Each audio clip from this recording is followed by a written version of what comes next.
Welcome once again to Andrew White and Reflections. Lot to reflect about this week. Obviously, the eyes of the world are looking about the sad events in America. Charlie Kirk, they may not have heard of him before, but they certainly have now. And he formed a movement, Andrew, which is, according to his wife today, she is prepared to carry on. And that is phenomenal. And she will do because they are an amazing family. I've only met him on one occasion in Israel. And America and Israel have always been such a big part of my life. And he was actually there at the opening of the US Embassy in Jerusalem, which was a very significant event, the result of Trump's last presidency. All the embassies are in Tel Aviv, and he moved the embassy to Jerusalem, saying Jerusalem is the capital of Israel.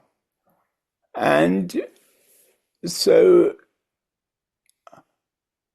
I only met him in passing, like you meet somebody saying farewell as they leave church. I didn't know him really, but I thought what happened at Utah University was quite horrific. Yeah, there's lots of things now coming out that are very worrisome. The fact that 6,000 students didn't want him there and in fact signed a petition. So it was ready to boil over before it started. Give it his due. He is quite extreme himself, but extreme from a Christian point of view. He's categorical about the need for Christianity to play a central role. But sometimes is seen very negatively because of that. But I think it's positive, and I think you would as well, based on our previous conversations where we're trying to encourage Christianity to stand firm.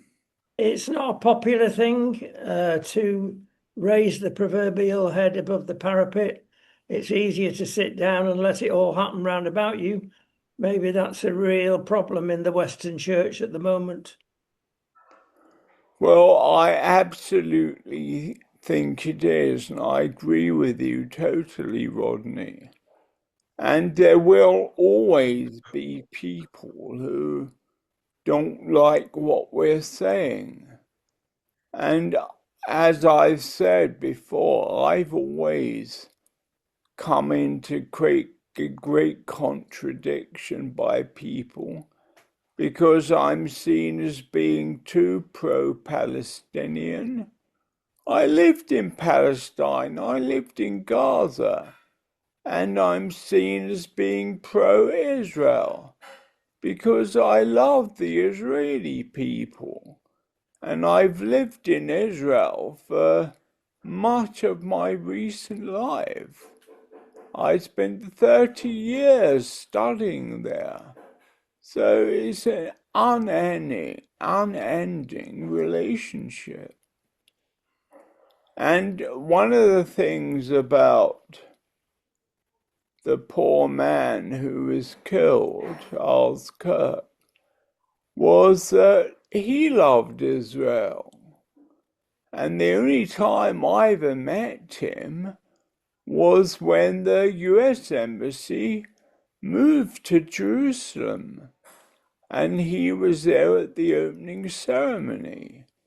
And somebody from the embassy said, "You must go over and meet that young man there, because he is a mighty Christian friend of Israel."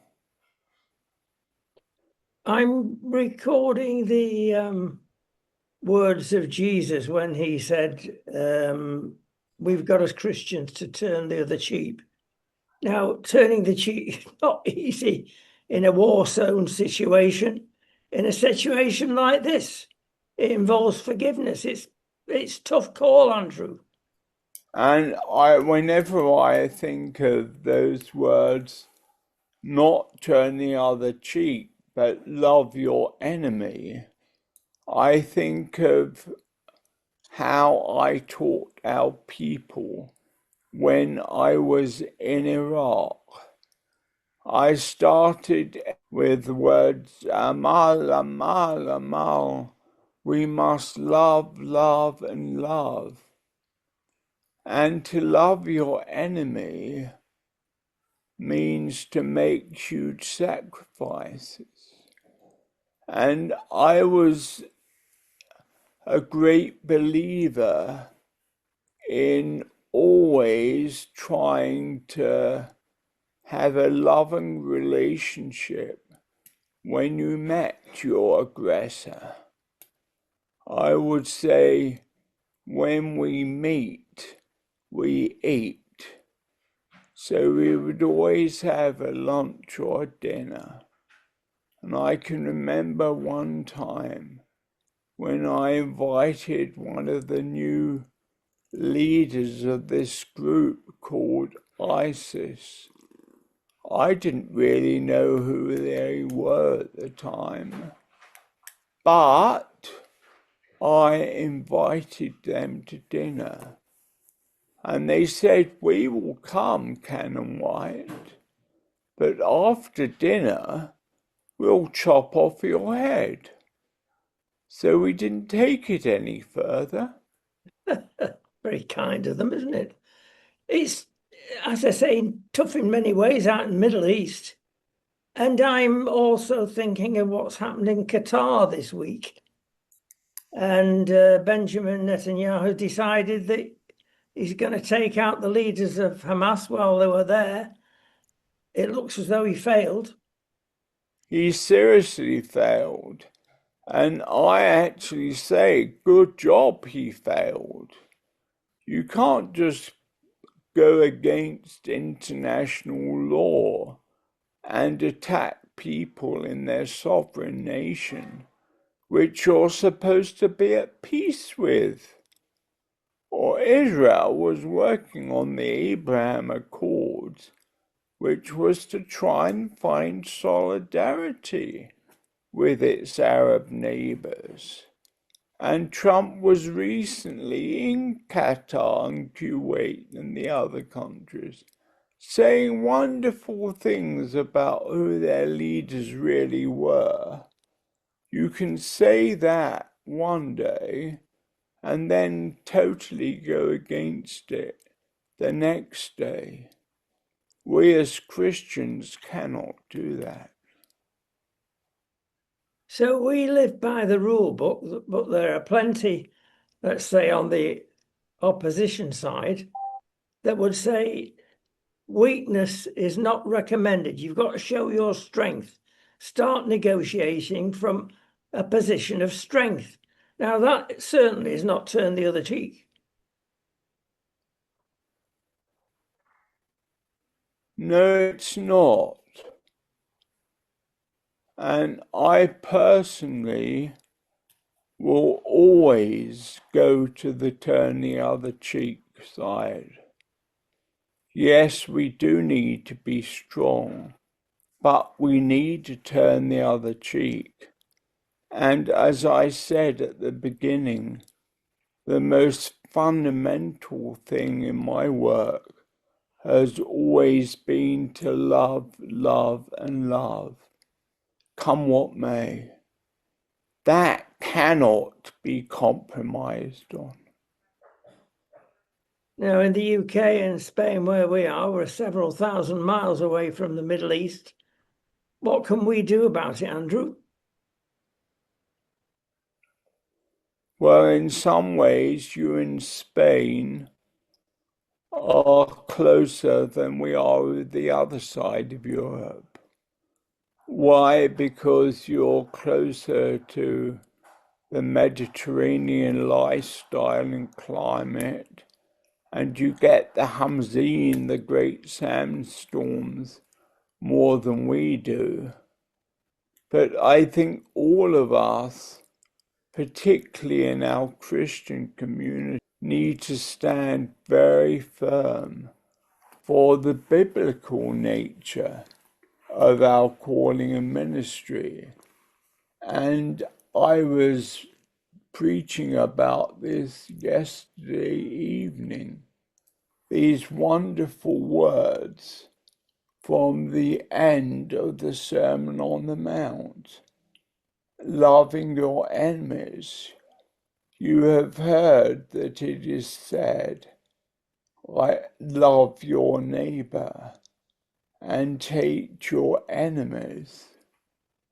I tell you, love your enemies and pray for those who persecute you, that you may be children of your Father in heaven. So the role of Jesus is to love your enemy and not to stand up in strength, but to pray for those who persecute you. Yes, I've spent my life surrounded by those who wanted to persecute me. And what we have to do is love them and pray for them. Well, I repeat, that doesn't come in any party manifesto, whether it be right, left, or centre. No, it doesn't. And is that therefore some missing link that we should be looking at the spiritual rather than the physical? Absolutely. And I know that Charlie Kirk did always try and look at the spiritual, and it cost him his life. And I really believe that he is now wearing the crown of glory because he has become a saint. And I can't believe how many people have written to me things against him since I've been saying that he was a man of true peace, and we must forgive our enemies, and we must love those who stand for peace. I have lost 6 of my Facebook friends, and I had 5,000, and you're only allowed 5,000. So I've now got vacancies, and I'm just waiting to see how long it will be before those places are filled.